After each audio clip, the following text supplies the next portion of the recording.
So you want to play sports, but you want to be high? I don't think the two of those go together. But that's just my opinion. And let me tell you why. Marijuana is a drug produced from the dried leaves, stems, seeds, and flowers of the hemp plant, Cannabis sativa. The main active chemical is THC. Marijuana's effect depends on the strength or potency of the THC, which is only one of more than 400 chemicals present in marijuana. According to the ESPN article by Dr. Gary Badler, the effects of marijuana on performance skills is it impairs skills requiring eye-hand coordination and a fast reaction time, reduces motor coordination, tracking ability, and perceptual accuracy, impairs concentration, reduces maximal exercise capacity, resulting in increased fatigability. You get tired easier. Marijuana has no performance-enhancing potential. I took this list and I applied it to my favorite sport, soccer. So let's start with number 1. Impairs skills requiring eye-hand coordination and a fast reaction time. A keeper has to have a fast reaction time when the ball is being kicked, or if the ball is being ricocheted back and forth between 2, 3, 4 players. You have to be able to see where that ball is and react to it really fast. Second one, reduces motor coordination, tracking ability, and perceptual accuracy. Being a forward or an outside mid, you need to be able to quickly move to the ball or move the ball, and an accurate kick of the ball, and not whiff it or miss the ball completely. Now, I've seen players whiff it, and I know that they're not high. It's just, their eye was not on the ball. But when a player just outright misses the ball 3, 4 times, or here comes the ball bouncing in, and there's no perception of space whatsoever with this ball and the player, there's an issue.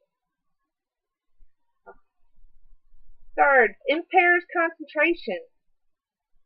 So the soccer player must be able to concentrate when there are so many distractions. You have the crowd cheering, you have the parents yelling, other players yelling things, whistles going off. You have got to pay attention. You have to be able to know what is going on at all times.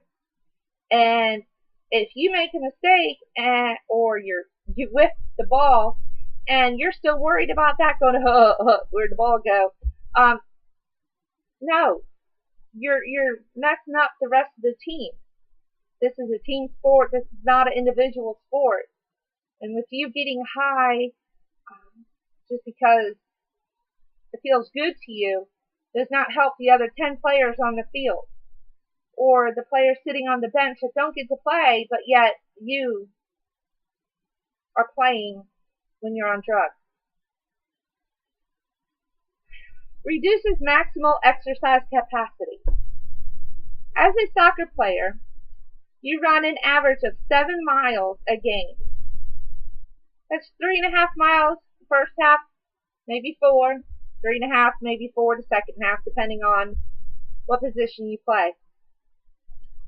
Yes, there is fatigue. There is times that you get tired and you're leaning over, just going, trying to catch your breath because, you've run so much. That's one thing. But after 2-3 minutes of a game and you're running down a ball and you whiff it and you can't catch your breath, well, maybe there's a problem. Quit smoking. Quit getting high all the time. You're only hurting yourself. Common sense. it is still illegal in South Carolina. If you are a student, it's against school policy.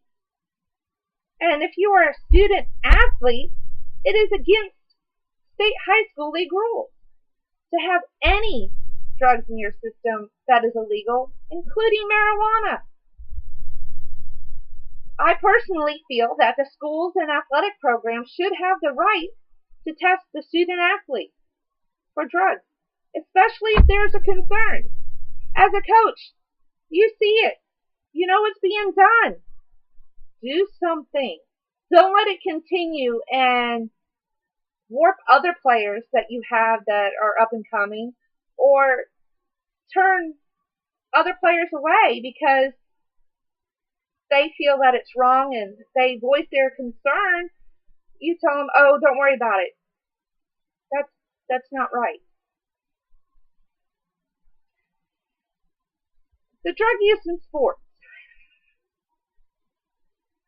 However, according to the article, marijuana's surprising effects on athletic performance. Clifford Drewinski, a triathlete, states that marijuana relaxes him and allows him to go into a controlled meditational place.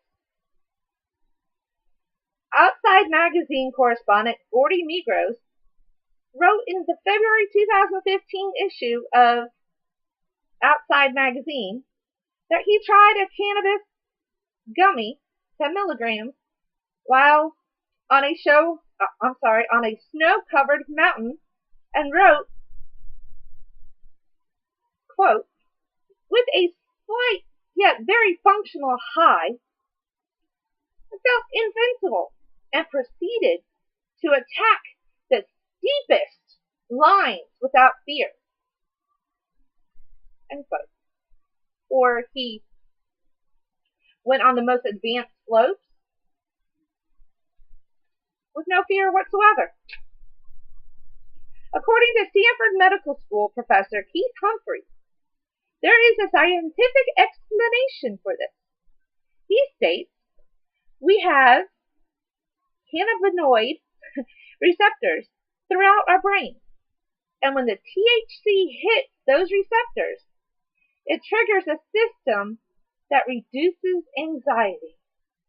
A sense of fearlessness or aggression is a natural reaction to the drug.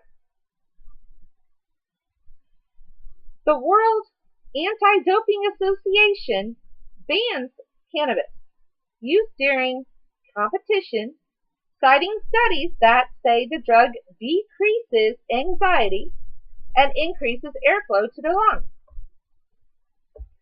Reading these articles made this closed-minded mom open about the effects of marijuana. However, there is still the abuse factor.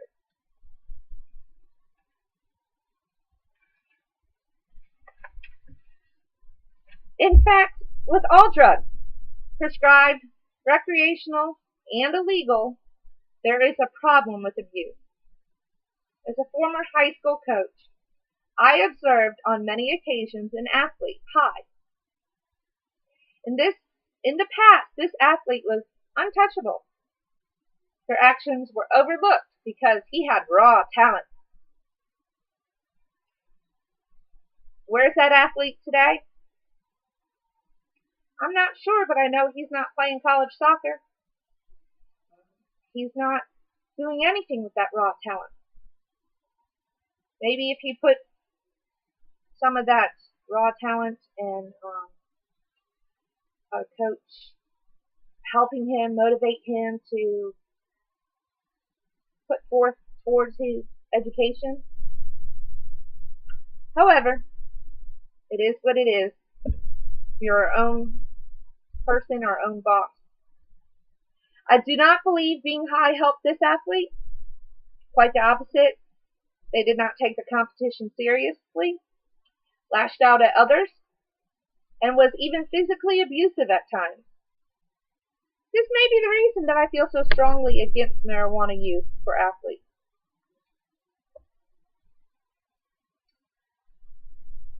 But Yes, if I was a triathlete and it was helping me decrease my anxiety or anything like that, I might be open to it. Because right now,